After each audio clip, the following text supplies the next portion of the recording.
Bom dia, bem-vindos. Vamos falar neste vídeo sobre conceitos fundamentais da análise de circuitos em corrente contínua. Como sabemos, a matéria é constituída por átomos e os átomos esses constituídos pelas chamadas partículas subatómicas. Algumas têm carga negativa, o caso dos eletrões, outras têm carga positiva, os prótons, e os neutrões são partículas de carga nula. Prótons e neutrões constituem o núcleo do átomo e à volta deste núcleo gravitam os eletrões. A carga dos eletrões e dos prótons de sinal contrário é idêntica e, no caso dos eletrões, é de menos 1,602 vezes 10 elevado a menos 19 Coulomb, que é a unidade do Sistema Internacional de Medida de Carga. O próton tem uma carga idêntica, mas de sinal contrário, positiva, portanto. O facto dos eletrões estarem na periferia dos átomos permite-lhe, em determinadas circunstâncias, circular. Quando existe essa deslocação de cargas, existe uma corrente elétrica. E a medida de corrente elétrica é feita pela medida da quantidade de carga que circula através de uma superfície por unidade de tempo. Esta corrente é medida em ampere e 1 ampere equivale a um movimento de 1 coulomb durante 1 segundo. Mais formalmente, se Q de T é a carga, então tem-se que a corrente é a derivada da carga em ordem ao tempo e que a carga é o integral da corrente ao longo do tempo. A tensão ou diferença de potencial é uma outra grandeza elétrica que agora mede o trabalho realizado por uma determinada carga ao deslocar-se de um ponto para o outro. A tensão mede-se em volts e 1 volt corresponde ao trabalho de 1 joule realizado por uma carga de 1 coulomb. No caso aqui da figura, nós temos a corrente a circular e a entrar pelo terminal A e a sair pelo terminal B. Entre estes dois terminais há uma diferença de potencial, representada por esta seta, e, portanto, há aqui trocas de energia quando a corrente circula por este elemento. A corrente vai entrar por aqui e sairá pelo terminal B. A relação que existe entre a corrente e a tensão vai depender do que é este elemento. Portanto, revendo tensão e corrente, a tensão é a energia por unidade de carga que ocorre quando, por exemplo, se separam duas cargas que se atraem, e a corrente é o fluxo de cargas ao longo do tempo. Duas notas sobre aqui o conceito de corrente. Embora a carga seja uma quantidade discreta, a quantidade de eletrões é tanta que consideramos a corrente como uma variável contínua, ou seja, não entramos em consideração que o facto, na realidade, é um número finito e contável de eletrões. E também a corrente, por definição, é um fluxo de cargas positivas, o que significa que quando temos uma corrente a circular, quando indicamos que a corrente está a circular num determinado condutor, fisicamente o que está a ocorrer é uma circulação de eletrões que têm carga negativa em sentido oposto à definição de corrente. Portanto, o que vamos fazer aqui é a análise de circuitos elétricos, que significa calcular as correntes e tensões desconhecidas nesse circuito. E temos aqui do lado esquerdo um circuito real e vamos trabalhar com esquemas de circuitos elétricos, ou seja, com modelos dos circuitos elétricos, em que cada um destes elementos tem um símbolo que o representa. A pilha, representada por este símbolo que iremos ver, que é uma fonte de tensão, a lâmpada e o interruptor.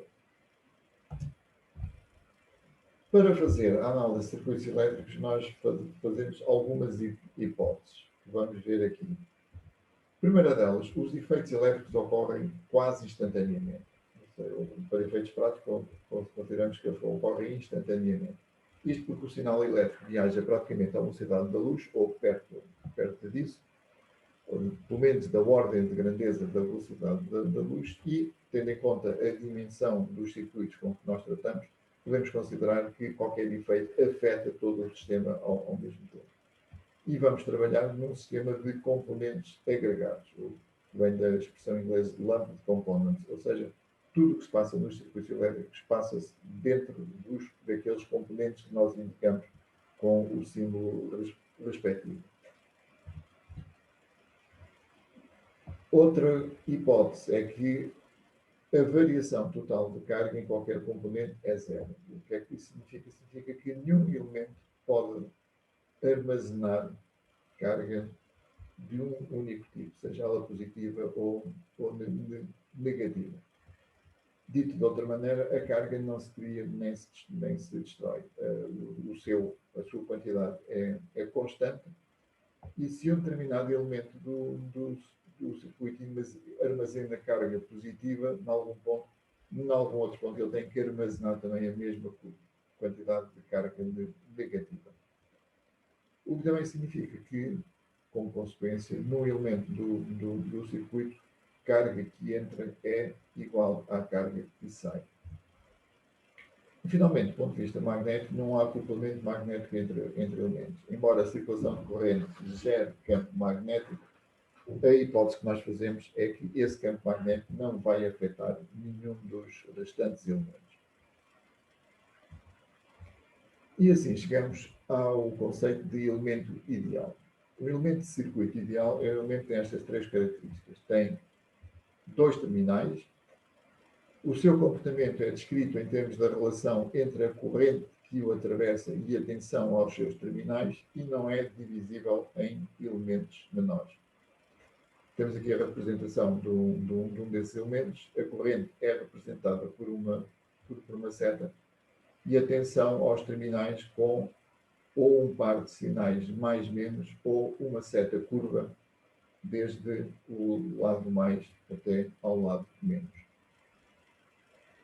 E para a representação destas correntes e destas tensões, seguimos aquilo que se chama convenção para os sinais das correntes e tensões.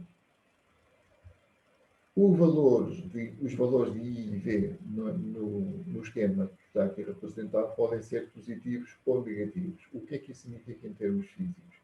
Para o caso da corrente, um valor positivo, se este I for, por exemplo, mais 2 amperes, significa que a corrente está a circular no sentido indicado pela seta. Recorde que esta corrente é convencional e corresponde à deslocação de cargas positivas.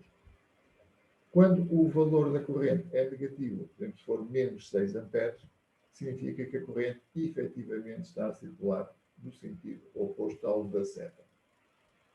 Para o caso das tensões, a convenção de sinais significa que a tensão é maior no lado mais e menor no lado menos quando o seu valor é positivo.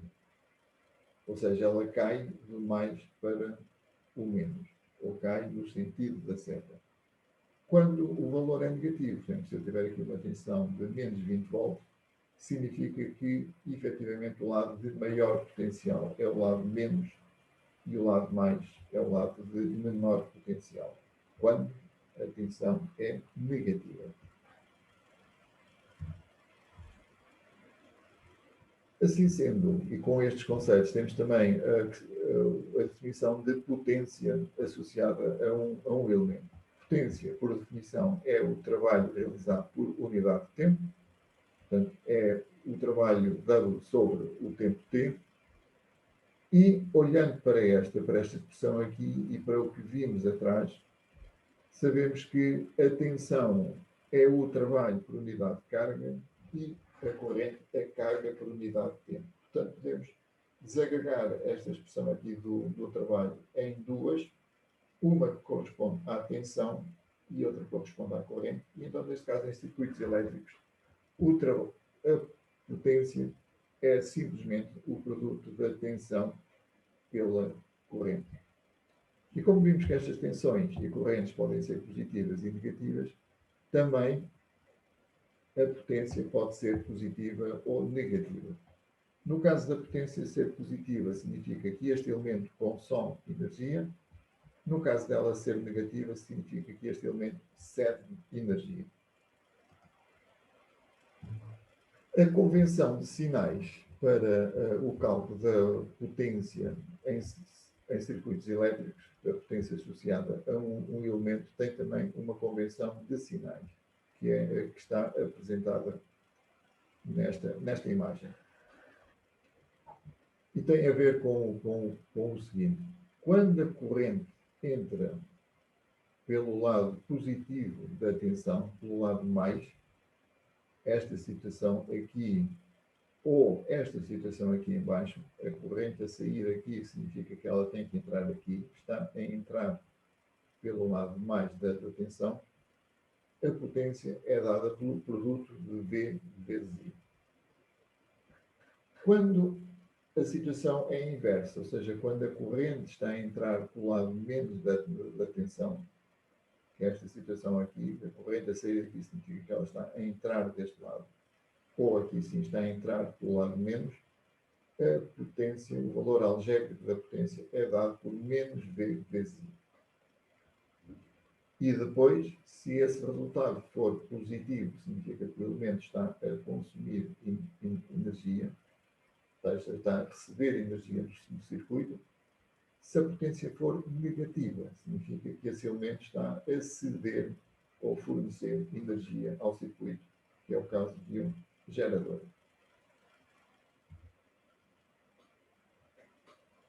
Vamos então ver aqui a aplicação destes conceitos e calcular a potência associada a cada um destes elementos nas condições apresentadas, indicando também se é consumida ou cedida.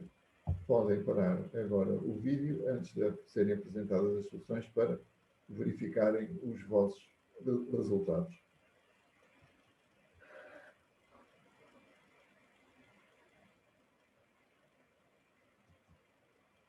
Os resultados estão aqui. Portanto, no primeiro caso, a corrente está a entrar pelo lado mais, portanto, P igual a V vezes I. Aqui, neste primeiro caso, 2 vezes 3 dá 6 volts, e como é positiva, significa que ela é consumida. Deste lado, é a situação inversa. A corrente está a entrar pelo lado menos, o que significa que a potência é dada por menos VI. Portanto, neste caso, menos vezes V, que dá menos 2, menos com menos dá mais, vezes 3, 6, e temos uma potência consumida de 6 volts. E para os restantes é um processo idêntico. A energia nos circuitos elétricos é fornecida por fontes, que podem ser fontes de tensão ou fontes de corrente. Fonte de tensão é representada por este símbolo e a sua definição é a seguinte: é um elemento que impõe a tensão aos seus terminais independentemente das condições do circuito. Ou seja, o que é que se passa, qualquer coisa que se passa no circuito, esta fonte de tensão vai impor uma tensão aos seus terminais. Em particular, qualquer que seja a corrente que passa aqui, a tensão aos seus terminais é constante. Reciprocamente, a fonte de corrente é um elemento que impõe a corrente que o atravessa, independentemente das condições do circuito. Em particular, independentemente de qual é a tensão aos seus terminais. Estes de cima são as fontes independentes e temos também as fontes dependentes, que são representadas por este símbolo, com mais e menos no caso de uma fonte de tensão, ou uma seta no caso de uma fonte de corrente. Mas agora, o valor da tensão aos terminais da fonte de tensão dependente e o valor da corrente aos terminais da fonte de corrente dependente, peço desculpa, aqui os símbolos estão trocados, significa que o valor da tensão ou da corrente é imposto por algum outro ponto no circuito. Todos estes elementos são o que se chamam elementos ativos, ou seja, têm a capacidade de fornecer energia ao circuito. As fontes dependentes de corrente têm várias variantes. Temos aqui o exemplo de uma fonte de corrente controlada por tensão. O VCVS é a sua sigla em inglês, Voltage Control Voltage Source. Portanto, fonte de corrente controlada por tensão. E a tensão gerada é função de alguma outra tensão no circuito. Posso ter também uma fonte de corrente controlada, uma fonte de tensão, controlada por corrente, e neste caso a tensão imposta pela fonte é função de uma corrente, alguns noutro ponto do circuito. E da mesma forma, posso ter fontes de corrente controladas por tensão e fontes de correntes controladas por corrente, em que a corrente fornecida pela fonte é função ou de uma tensão ou de uma corrente, alguns noutro ponto do circuito. Temos aqui um exemplo de um circuito que envolve fontes de corrente independentes, fontes de tensão independentes e uma fonte de tensão dependente. Neste caso, a fonte de tensão depende da corrente IB, que é a corrente que circula neste ramo. E pede-se aqui para calcular o valor da tensão VD, que é necessário para que esta ligação seja válida segundo as regras que acabamos de ver há pouco, para as fontes de tensão e corrente. E determinado esse valor de VD, determinar qual é que é a potência associada à fonte de 8 amperes. Podem parar agora aqui o vídeo para tentarem resolver este problema antes de apresentar as soluções.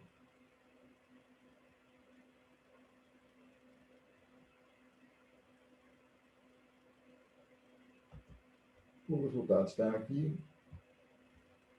O valor de VG para que este circuito funcione corretamente e de acordo com os princípios que foram anunciados antes é de menos 2 volts, situação em que a fonte de corrente de 8 amperes tem associada uma potência de menos 16 volts, ou seja,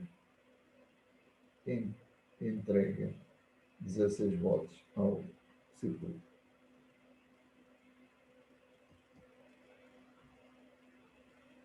Falámos até agora de fontes, vamos agora falar dos restantes elementos presentes nos circuitos elétricos. E o principal deles será a resistência. A resistência é o elemento que exibe uma dependência linear entre a corrente que o atravessa e a tensão aos seus terminais. Ou seja, dito de outra forma, a tensão aos terminais é proporcional à corrente que o atravessa. E esta relação é conhecida pela lei de Ohm, que estabelece que a tensão é igual ao valor da resistência vezes a corrente que atravessa a resistência, e esta resistência é medida em ohms.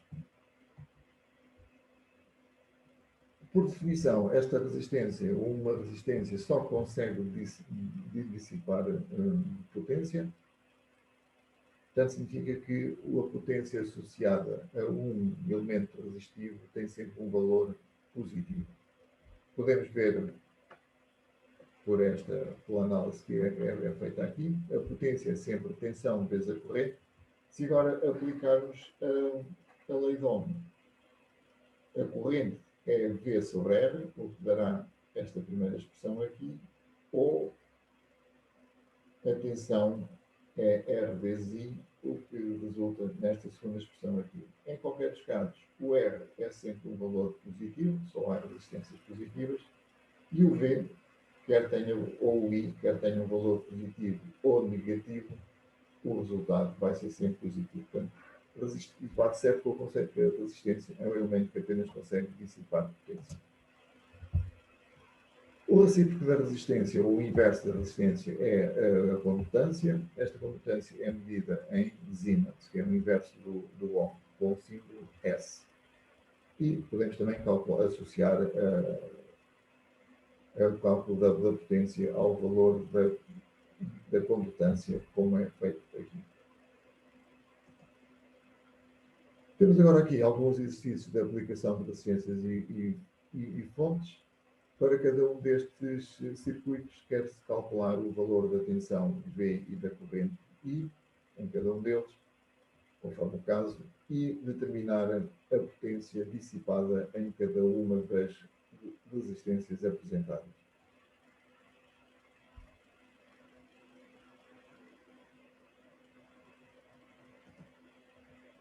Os resultados estão apresentados aqui. Podem verificar se fizeram corretamente, se obteram os resultados corretos.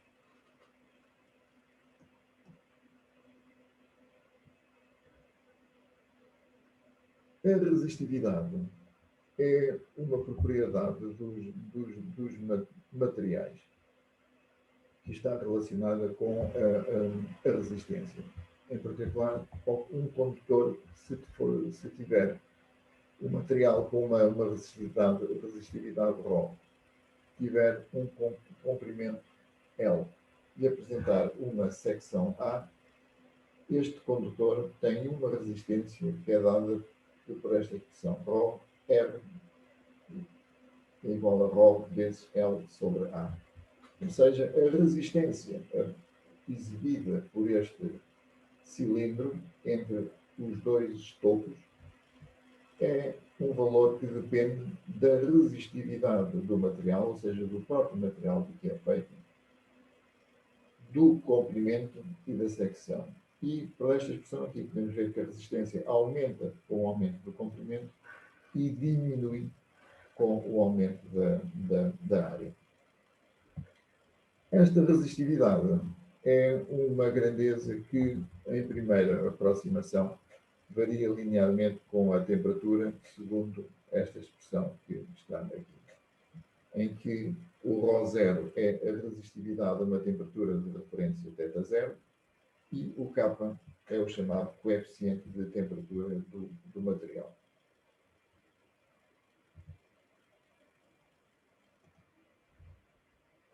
Temos aqui o exemplo dos valores da resistividade e do coeficiente de temperatura para diversos materiais utilizados como condutores. Todos estes materiais são metais. Podemos ver que, deste conjunto, a prata é o melhor condutor, com o valor da resistividade de 1,59 vezes 10 a menos 8 ohms metro. E depois temos aqui valores variáveis da resistividade. O cobre apresenta uma resistividade bastante próxima da prata, e essa é a razão pela qual ele é o elemento mais usado para a construção de condutores. Não é, em absoluto, o melhor condutor, mas tem uma condutividade próxima da prata e tem um custo bastante mais baixo. Vamos aplicar aquilo que se viu até agora a esta situação. Tenho uma bateria e um circuito que é alimentado por essa bateria e estão afastados 20 metros. E a ligação entre a bateria e o circuito é feita por condutores com uma secção de 0,75 mm². E estes condutores são usados para ligar a bateria, que tem uma tensão nominal de 12 volts, ao circuito que alimenta. Este circuito e a bateria estão, como se viu, separados 20 metros. Pretende-se aqui determinar a resistência de cada um destes condutores e, sabendo que se o circuito consome 3 amperes e a bateria tiver uma tensão efetiva de 12,3 volts, qual é a diferença de potencial aos terminais do circuito? E, finalmente, tem de saber qual é que é o rendimento deste circuito. Isto é, qual é a fração de energia fornecida pela bateria que é efetivamente utilizada pelo circuito e não perdida pelo caminho. Lembrando, a resistividade do cobre é dada por este valor aqui, 1,68 vezes 10 elevado a menos 8.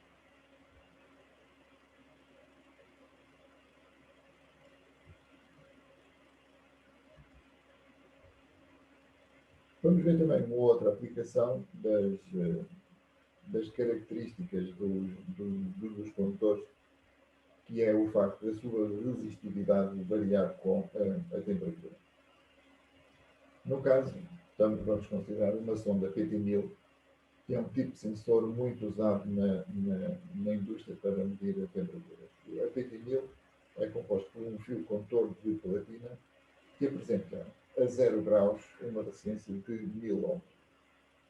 É utilizado para medir temperatura, medindo a sua resistência, porque, como acabamos de ver, a resistência desta sonda varia com a temperatura. Pretende-se aqui saber qual é que é a resistência desta sonda à temperatura de 150 graus Celsius e, reciprocamente, qual a temperatura a que está esta sonda quando a resistência medida for de 1800 ohms. Podem agora parar o vídeo antes da apresentação dos resultados e tentar resolver este problema.